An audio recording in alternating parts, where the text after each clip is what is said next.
Hey friends. I had a series of thoughts today that felt like they were worth unpacking, pursuing a bit, and they kind of revolved around. It was in some ways, I guess, kind of a logical build from my post yesterday, because I found myself recognizing or illustrating again to myself how important, sounds so obvious, but how important self-acceptance really is. And on one level, that's, it's obvious to almost anyone that accepting ourselves is kind of an important thing. It's better to do that than to not do that. But there's some specific ways in which I feel like it has showed up as being relevant to me recently. It's showed up as being something that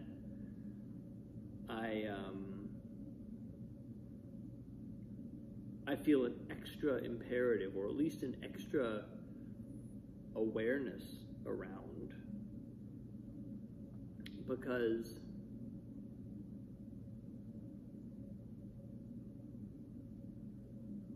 as I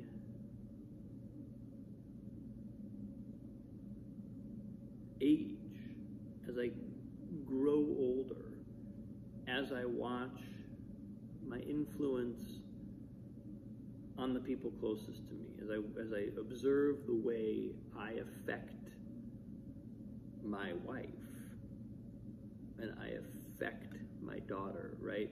In a family setting, our own state, what's happening in us, is always having a massive effect.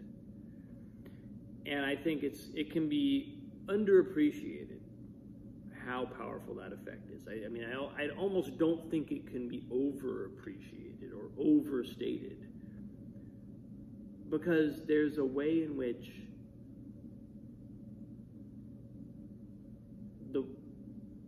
what we allow our psychic space to be for ourselves is what we allow the psychic space to be for our entire family. It's truly nothing less than that. And I see this constantly. I see this so clearly. And of course, in a family, you have more than one person. So it's not that as an individual, I'm not dictating the sum total of the experience or the sum total of the psychic composition for everybody in the family. But as one of the heads of the family, I am having a pretty powerful effect. And the thing is, just because there are other influences in the mix doesn't mean that what I'm contributing is even diluted. It's just it's 100% of what I have, 100% of what my wife has, 100% of what our daughter has. It all forms part of the composition. And I've noticed this. It's interesting. I think I've talked about this in previous years when I've been up here in northern Michigan on vacation, because somehow on vacation we're afforded the opportunity to see our family and to see our family dynamics, to see certain things that just patterns of behavior, patterns of thinking, patterns of interaction. It's like they become more visible because we're just together all day. It's a rare thing. It's such an amazing treat. And also an opportunity and that doesn't mean that everything that comes up is going to be necessarily, positive. I think that's in some ways the benefit of taking breaks together is that you can actually make space for whatever wants to come up, right? And much of the time, that's going to just be beautiful contact and love and sharing and enjoyment and play. And it also creates a space for things to come out that we don't always have time or enough connected time in our daily lives, daily routines, to really be able to get into. And so anyway, I've talked about that before on previous vacations and on previous times up here, because this tends to be a place where we come and spend, stretches of time. And I've just observed, even just in the last couple days, how my state, what's going on in me, what that does to the rest of the psychic space around me. Even my parents, who are here now, we have a little unit going on, and it's impossible not to see. If you're looking for it, it's impossible not to see it. And so I've been, in some ways, I wouldn't say experimenting, but I'd say acting. I've been kind of deliberately. There's a few days ago when we arrived, I was noticing that Annalise had sort of seemed to have a lot of tension in her system and seemed to be worked up in a certain way and processing something. And I wasn't quite sure what it was, but I knew that I had something too, and I knew that what I was feeling internally was also sort of coming out through her. And now that I've relaxed a bit, it's just become, it's affected her, from one day to the next. Truly overnight. Some things have kind of changed and some things have settled. And it's such an affirmation, it's such a total validation of, and I should kind of complete the loop here. The main thing that showed up for me that sort of shifted things was self-acceptance. Just a willingness to say, I'm going to drop the facade. I'm just going to be me. I'm not going to try and put anything on for anybody. I'm going to feel whatever that thing is in me that sort of, as I talked about yesterday, Sadhguru calls it, I'm sure he's just using words. This isn't like a particularly trademarked phrase, but he calls it the created identity. Your created identity being everything that your ego thinks you are, that's not essential to our fundamental being. And that created identity is also the one that constantly feels like it has a deficit of some kind.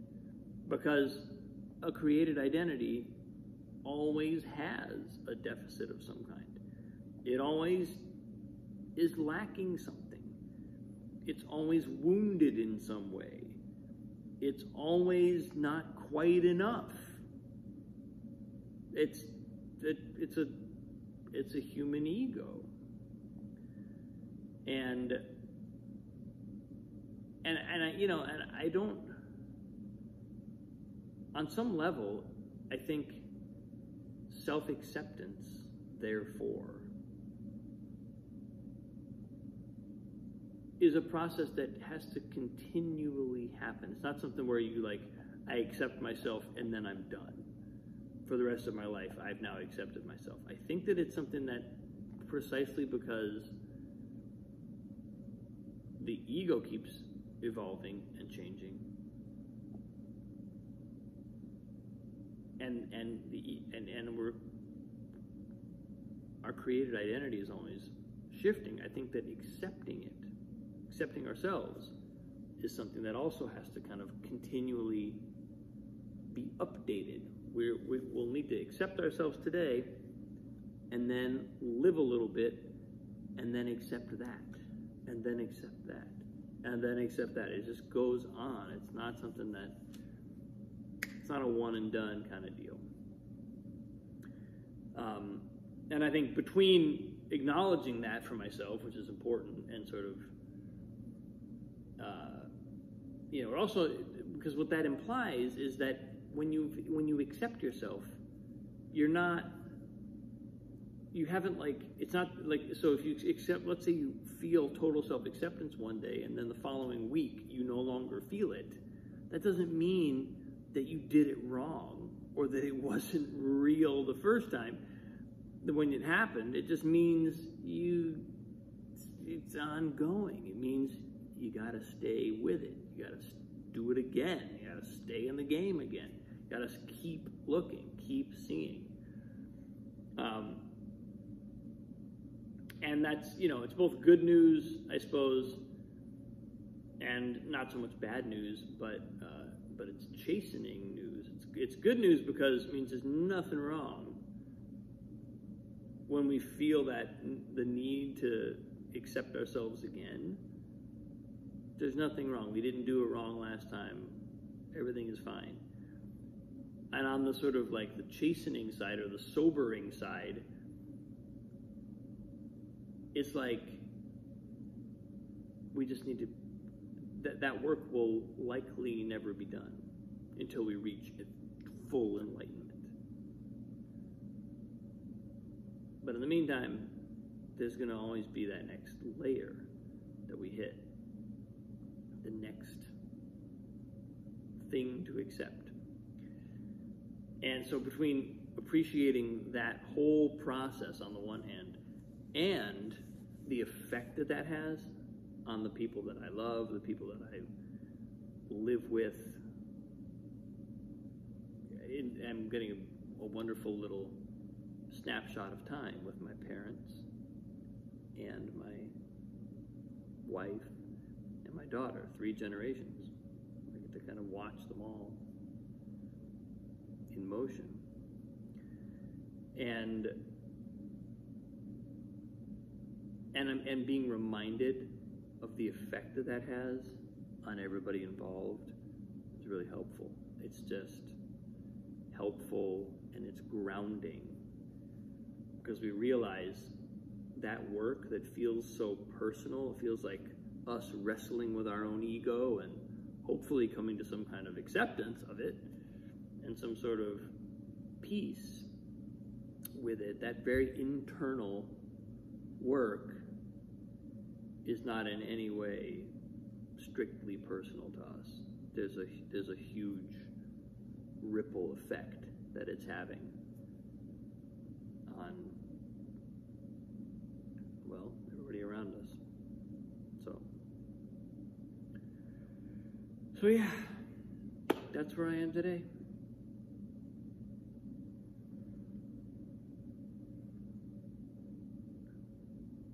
Thanks for watching, folks. I appreciate you.